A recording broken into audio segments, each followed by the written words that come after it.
Labdien, mani sauc Jānis Mirķis, un es jums šodien pastāstīšu par sarežģītāko inventarizācijas veidu, kas ir jau lielākām noliktavām, kur inventarizācija parasti tiek veikta dienu, kur datu lasījumu skaits ir droši vien vairāk par 50. Es piedāvāju šāda apjoma noliktavām inventarizāciju veikt, izmantojot Excel funkcionalitāti. Excel funkcionalitāti apvienojot ar aplikāciju Gudra noliktavu.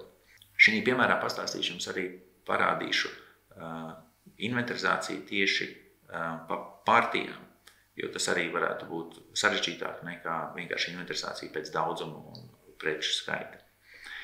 Tātad, kāpēc būtu nepieciešams veikt inventarizāciju ar Excel palīdzību? Tāpēc, ka šādi strādājot, jūs jau procesa gaitā spēsiet analizēt iegūtos datus, spēsiet jau pārskaitīt un koriģēt lielākos iztrūkumus vai lielākos pārpalikumus, jūs ātrāk sekosiet līdzi izmaiņām un beigās spēsiet importēt korektus datus jau Horizonā un fiksēt jau korektus atlikumus. Ja jūs, piemēram, šo pašu darītu ar datu lasījumiem, tad jums ir jāsaskaita vispirms visa noliktava, un tikai tad jūs varat sākt fiksēt starpības. Lai veiktu inventarizāciju ar Excel palīdzību, sākotnēji jums būtu jāsagatavo viena kopīga visiem darbiniekiem un vienam cilvēkam, kas strādās pie datora un apkopos datus, viena kopīga mape, kas ir nošārēta kādā mākoņu pakalpojumā vai kaut kur citur. Tur jums būs nepieciešama droši vien IT cilvēku palīdzība, kurš palīdzēs uzstādīt uz tālruņiem šo te vienoto mapi un uz cilvēkam, kurš strādās pie datora, arī to pašu mapi, lai viņi būtu pieejami. Tādējādi, skaitot preci, mums visa informācija tiks apkopota vienā mapē. Tātad pirms mēs sākam inventarizāciju veikt, mēs saliekam uzstādījumus, lai mūsu savāktie dati tiktu nosūtīti, saglabāti Excelī. To mēs darām zem inventarizācijas, izvēlamies ģenerēt Exceli un izvēlamies arī iegūt partijas no servera. Savukārt uzstādījumu apakšpusē mēs redzam failu eksportēšanas direktorija iespēju, kurā mēs izvēlēsimies to mapi, kurā mūsu savāktie dati tiks saglabāti. Kad to esam izdarījuši, izvēlamies inventarizāciju, izvēlamies noliktava un jau skenējam preci. Kad mēs esam noskanējuši preci, mums parādās preces nosaukums un svītrakods, un apakšā parādās partijas ar sistēmas daudzumiem, ar faktiskajiem daudzumiem. Un blakus tam ir apstiprinājuma ķeksīts, ka šī partija ir tikusi saskaitīta. Tātad mēs piedāvājam jums, ka faktiskais daudzums jau ir aizpildīts tāds pats, kā ir bijis sistēmā, ar cerību, ka lielākā daļa jums būs pareiza. Bet, ja jums kāda informācija nesakrīt, tad jūs pie faktiskā daudzuma, uzspiežot uz faktiskā daudzuma cipariņa, jums atverās kalkulators.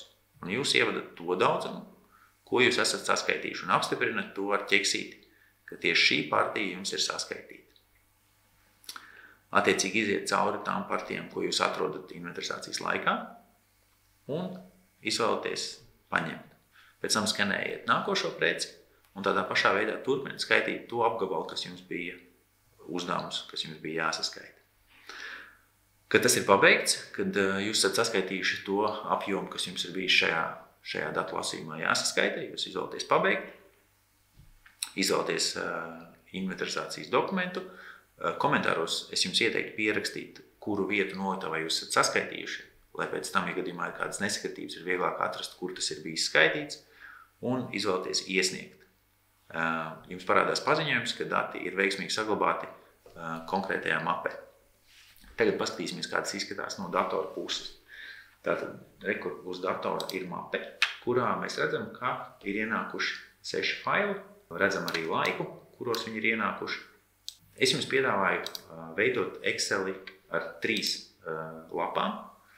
Pirmajā lapā mēs ielasam visus atlikumus pa partijām, kas mums ir Horizonā. Šī būs tā vieta, kurā mēs salīdzināsim, kas tad mums ir Horizon informācija un kas ir tas, ko cilvēki mums ir iesūtījuši. Trešajā Excel lapā mēs ielasam informāciju no mapes. Mēs izmantojam dati, iegūt datus funkcionalitāti un iegūt no citiem avotiem no mapes. Ja? Tātad, izvēloties mapi, mēs pēc tam varam vienkārši paņemt dati un atsveicināt datus. Un tādā veidā, katru reizi, kad mums tiek iesūtīts kaut vai 1-2 datu lasījumi no 100, piemēram, mēs varam atjaunot datus un uzreiz apkopojot viņus, mēs varam salīdzināt to, kas mums ir inventarizācijā saskaitīts, ar to, kas mums ir Horizonā. Un jau inventarizācijas laikā fiksēt starpību. Un jau inventarizācijas laikā paskatīties, hei, mums nesakrīt kādi dati jau, palūgt darbiniekiem pārskaitīt vēlreiz to vietu vai aizsūtīt noliktavas vadītāju, piemēram, pārskaitīt šo konkrēto situāciju un tam līdzīgi. Tad mēs iegūstam datus tiešsaistē, visu laiku sakojam līdzi, kas tad mums notiek ar inventarizāciju.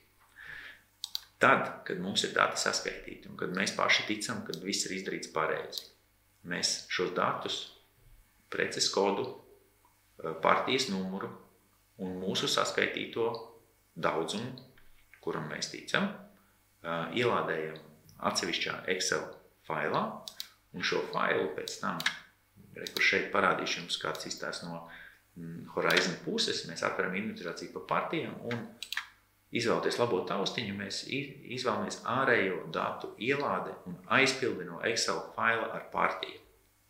Un šeit mēs vienā dokumentā ielādēsim pilnīgi visu mūsu inventarizācijas rezultātu.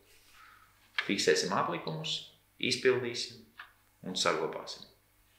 Rezultātā mēs iegūstam vienā dokumentā visu inventarizāciju par visu dienu un mēs varam būt pārliecināti vēlreiz, ka šie dati, kurus mēs iegūstam šeit, arī sakrīt ar Excel. Un mums vienmēr būs izejas dati tajā Excel 3. lapā, kur mēs redzēsim, kurš cilvēks, kuru produktu, kad ir skaitījis. Un arī pēc 2 nedēļām, kad pēkšņi atradīsies vēl papildus kāda prece vai tieši otrādā tiks fiksēts, kad ir pazudis, mēs varēsim uz šī Excel pamata paskatīties, kāpēc tas tā ir bijis, kurš to ir skaitījis. Paldies, ka noskatījāties šo video.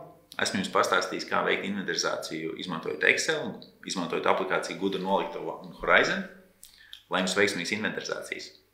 Visu labu!